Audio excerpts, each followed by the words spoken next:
Late September last football season, I made a video saying Oregon State was not bad. And to this day, this video haunts me, especially in my Discord. Anytime I speak, people harass me with this screenshot. And so today, we put an end to that. Here's a video in defense of 2025 Oregon State. Before we dive into this, let's set the record straight. You didn't watch Oregon State football this year. I did. There's zero chance, unless you're an Oregon State fan, that you were watching the Beavs travel to play App State, which is a game that I was at, or you were watching them get that triumphant first victory of the season versus FCS Lafayette. You didn't watch them, and I did. So already, if you're in the comments trying to talk about how terrible they were, you didn't watch the game, so you actually don't know the story.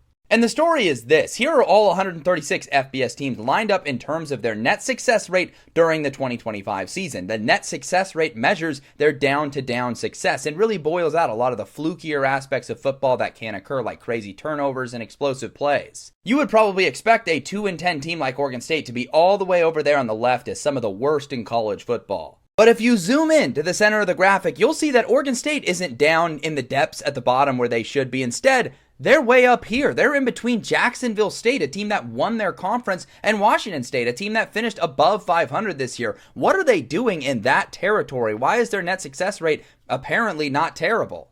It gets even wilder when you look at the game-by-game breakdown and realize Oregon State had a positive net success rate in 5 of their 11 FBS games, and then were very close to having one against Washington State the second time and against Cal, and they ended up only winning one of the games pictured here. The other one was the FCS matchup they won. Maybe you're not a believer in net success rate. Maybe you believe in post-game win expectancy, which takes the entire profile of a game and tells you how likely you were to win based on everything that happens, which includes the fluky plays. And you can see they had a positive post-game win expectancy versus Fresno State and Houston, both teams that finished with 9+ wins and were great this year, Lafayette and Sam Houston as well. Things get really ugly at the bottom, but that can be explained by them just being dejected from literally only winning 2 games the whole year.